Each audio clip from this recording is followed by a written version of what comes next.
Malik Benachour nous a rejoint sur ce plateau pour cette édition spéciale. Merci de nous rejoindre. Vous êtes chef de groupe au conseil communal de Verviers.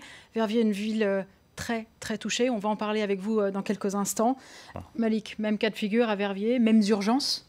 Oui, on vit dans une situation alors, presque de ville du tiers-monde. Je veux dire, les problématiques, en effet, c'est la présence de rats qui prolifèrent à vitesse VV'. C'est des puces maintenant, un problème de puces. Il y a des gens qui sont attaqués par des puces. Il y a des gens qui n'ont toujours pas d'eau chaude. Il y a des gens qui n'ont pas d'électricité. Il y a des gens qui n'auront pas de gaz avant plusieurs mois. Donc, on vit vraiment dans une situation d'extrême détresse et précarité. C'est absolument inimaginable dans un pays comme le nôtre, dans une région comme la nôtre, qui est dans laquelle la qualité de vie est censée être bonne, voire élevée.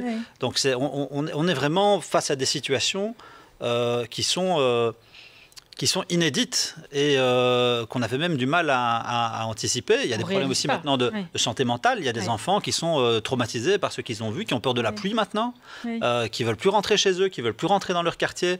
Enfin, voilà. Et par rapport à tout ça, les défis, je salue le courage du ministre du Logement, parce qu'en effet, la question du relogement, j'ai été confronté cet après-midi à quelqu'un qui a décidé de forcer la serrure dans le logement social et de s'y installer en disant moi je bouge plus d'ici maintenant, je reste ici, je sauve ma famille.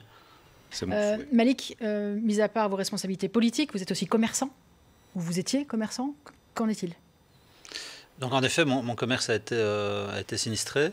Moi j'ai découvert tôt le matin les images qu'on m'envoyait de mon commerce sous eau, en tout cas de la rue. Vous étiez à l'étranger quand ça s'est passé? Oui, je rentrais et quelques heures plus tard j'ai constaté l'ampleur des dégâts. Je ne suis pas quelqu'un d'émotif, mais je vous assure que jeudi après-midi quand je suis arrivé à Verviers et que j'ai constaté l'état de mon commerce et puis surtout l'état de la ville, j'étais pas bien. Franchement, j'en menais pas large. Je n'avais jamais vu ça, je ne m'attendais pas à voir un truc pareil. Et ce qui me... comment dire, ce qui est encore plus révoltant dans la situation, au-delà de la question de savoir si en effet on subit les conséquences d'un phénomène purement naturel ou d'un phénomène naturel aggravé par de mauvaises décisions humaines, c'est une question qui est absolument légitime et ça a été dit par tout le monde, mais ce qui est révoltant, c'est qu'en réalité on constate, en tout cas dans ma ville, que ce sont les pauvres qui payent le plus cher en réalité. À nouveau, ce sont dans les quartiers populaires que les dégâts sont les plus colossaux. Et donc ce sont des gens qui n'avaient pas grand-chose, qui aujourd'hui n'ont plus rien. Et en effet, je rejoins mon voisin, ces gens ont le droit de savoir les raisons pour lesquelles aujourd'hui ils n'ont plus rien. Comment ça se fait qu'aujourd'hui... Cela dit, ce n'est pas un fait exprès. Ils ont tout perdu. C'est un phénomène naturel, donc... Peut-être aggravé par, en effet, des mauvaises décisions prises au niveau de la gestion du barrage de Penne. C'est une question qui doit être posée, mais il faut mesurer vraiment à quel point aujourd'hui les gens qui ont tout perdu sont des gens qui n'avaient déjà pas grand-chose. Oui. Et par rapport à la crise, à ce qu'ils subissent aujourd'hui, ils sont peut-être... Ils sont démunis. Ils sont perdus. Oui. Les procédures administratives, l'assurance, alors ils sont plus ou moins bien assurés. Oui. C'est extrêmement difficile de gérer ce genre de situation-là. Et cet accompagnement, c'est important. Donc voilà, tout le monde doit mettre beaucoup de choses en place. Mais je veux dire... Maintenant, en matière d'assurance, je pense qu'il y a d'autres enjeux. Il y a le travail vraiment fabuleux, je le constate moi-même, que font les courtiers. Vraiment, une présence sur le terrain, je peux dire 24 heures sur 24, mais en tout cas 7 jours sur 7, ça c'est clair. Après, il y a la question de l'indemnisation. Voilà. Comment est-ce qu'on va indemniser? Et on sait très bien que dans les polices d'assurance, il y a des plafonds. Voilà. C'est le cas pour les entreprises, c'est le cas pour les commerces, c'est le cas aussi souvent pour les particuliers. Moi, je vais prendre l'exemple de mon voisin, commerçant. Lui, il était couvert, il était assuré, mais avec un plafond à 16 000 €. Et il en a pour 50 à 60 000 € de dégâts. Malik, on va poursuivre cette conversation. Mais c'est important parce que ça va vouloir dire beaucoup de faillites aussi. Moi, en fait, je crois qu'il y a un véritable enjeu quant à l'avenir d'une activité économique dans nos bassins, dans les bassins touchés. Et je tire un peu la sonnette d'alarme parce qu'en effet, l'ampleur de l'indemnisation ne sera jamais à la hauteur de l'ampleur des dégâts. Et donc, derrière, la question qui va se poser, c'est quelle sera la capacité du sinistré indemnisé à pouvoir relancer son activité. Oui. Et moi, je crains qu'en effet, dans des villes qui souffrent déjà commercialement, par exemple, et c'est le cas de ma ville, Verviers, je crains qu'en effet, derrière, les commerçants qui n'ont peut-être plus investi dans leur commerce depuis 10 ans vont être indemnisés sur base de la valeur réelle, c'est-à-dire la valeur, par exemple, de l'ordinateur ou du mobilier moins la vétusté. Ils vont toucher quoi, 10, 15, 20, 30%. En fonction de l'âge Mais voilà. Vous confirmez ça? Et donc, ce sera insuffisant pour relancer l'activité. Et ils vont simplement mettre la clé sous le paillasson. Oui, donc, il y a un vrai risque quant à la capacité finalement de nos villes à maintenir de l'activité et reconstruire. Je pense que reconstruire, c'est déjà tout faire pour maintenir ceux qui sont présents sur place. Oui. Je peux peut-être ajouter, je pense que le problème est multiple et complexe. Il y a ceux qui sont réellement dans la détresse et qui sont les plus précaires d'entre nous. On ne peut pas les laisser sur le bord du chemin. Le gouvernement planche sur un dispositif pour les aider. Ça, c'est une chose. Un dispositif supplémentaire à ce qui a été annoncé aujourd'hui. Un dispositif supplémentaire à ce que le Fonds des calamités prévoit. Donc, pour pouvoir indemniser, je donne un exemple, les gens qui sont locataires, qui n'ont pas d'assurance, je trouverais tout à fait logique qu'on leur donne une somme pour pouvoir se relancer dans la société. Ce que Malik évoque, c'est encore autre chose. C'est qu'il y a des villes qui sont dévastées. Elles ne peuvent pas rester comme un champ de guerre. Donc, nous devons trouver des dispositifs qui privilégient ces régions-là qui sont plus impactées que les autres. Qu'est-ce qui reste du centre-ville de Verviers? Eh bien, à peu près 90% des commerces ont été touchés. 90% des commerces aujourd'hui sont fermés. À Pepinster, c'est 100%. Chaudfontaine, c'est 100%. Donc ça veut dire que ce sont des centres-villes qui sont complètement ravagés, dévastés. Donc ce sont allez, il y a un risque de ville fantôme en réalité.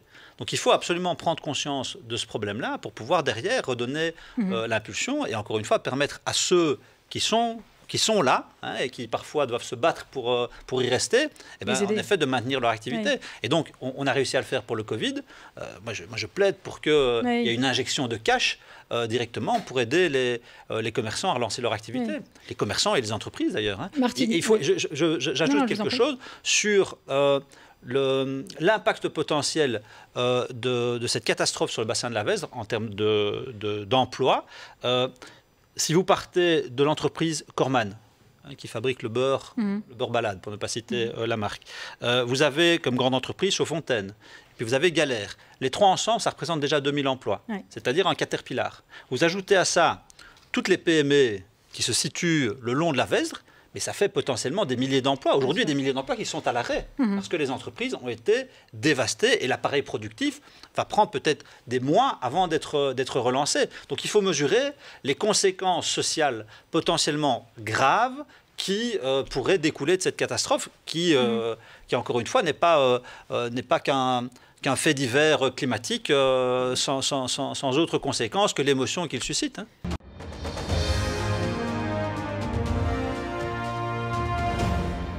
On revient sur cette question qui nous anime tout au long de cette émission. On a envie d'essayer de comprendre, on a envie d'essayer de nommer un responsable. Malik, vous avez déclaré « Non, ce n'est pas la faute à pas de chance ». Ça veut dire quoi? Ça, c'est la faute à qui? Donc, je le disais tout à l'heure, la question qui se pose, et franchement, tous les sinistrés se la posent, c'est de savoir s'ils ont été les victimes d'un phénomène naturel ou d'un phénomène naturel aggravé d'un dysfonctionnement, de mauvaises décisions, d'une faute d'anticipation peut-être. Voilà. Et donc ces questions-là, mais ça a été dit tout à l'heure, sont absolument légitimes et devront trouver réponse. Et en fait, les réponses sont simples. Il faut pouvoir rapidement produire, expliquer ce qui s'est passé entre le dimanche qui a précédé la catastrophe et le jeudi matin, avec un focus particulier sur la journée du mercredi. Oui. Qu'est-ce qui s'est passé mercredi? Quelles ont été... Le 14 juillet. Voilà, quelles ont été les décisions? Quelle a été la chaîne de décision, quart d'heure par quart d'heure, pour comprendre, en effet, ce qui s'est passé au barrage de Peine. Est-ce qu'on a relâché beaucoup d'eau? Dans quelle quantité? À quel moment? Et comment est-ce qu'on a prévenu les populations qui étaient en aval? Et ça va aider les gens qui sont autour de vous, à Verviers par exemple. Ces personnes ont besoin de comprendre pour avancer? Mais si on n'apporte pas des réponses à ces questions-là, on va créer une frustration qui à un moment va se manifester aussi, hein, à chaque fois qu'il pleut. En rage. Les gens sont encore une fois, il faut mesurer à quel point les gens ont tout perdu, tout perdu et sont en effet traumatisés par ce qui leur est arrivé. Si on n'apporte pas de réponse à un traumatisme, eh bien on crée une frustration qui va être, qui à un moment va se transformer en colère et puis en rage. Hein. En fait, ce que je voudrais dire, c'est que, et c'est un constat que toutes les personnes qui ont visité la vallée de la Vesdre font, l'ampleur des destructions dans la vallée de la Vesdre font de cette région-là un cas un peu spécifique. Pourquoi ? Par rapport au reste de la Wallonie qui a dû subir des crues, c'est-à-dire des rivières, des fleuves qui sortent de leur lit. Et l'eau monte et elle fait des dégâts, parfois très graves, avec des décès aussi. Donc il ne s'agit pas de relativiser. Mais dans le bassin de la Vesdre, les destructions d'infrastructures publiques et privées sont d'un niveau tel que, voilà, il y a des questions. On se pose des questions par rapport à... Il y a des dizaines de témoins qui ont vu une vague. Donc autre chose s'est passé, quoi. Deux vagues. Je n'en sais rien. Oui. Mais en tout cas, la question doit être posée. Comment est-ce que des destructions d'une telle ampleur ont pu être provoquées et par quoi? Et si ces vagues ont bien été constatées par des sinistrés, dont des membres de ma famille d'ailleurs, dont le chef de corps, enfin voilà, comment est-ce que ces deux vagues se sont créées? À ma connaissance, un tsunami se crée par un tremblement de terre sous-marin. Est-ce qu'on a constaté un tremblement de terre sous-marin dans la région de Verviers? Je ne pense pas. En tout cas, personne n'en a parlé.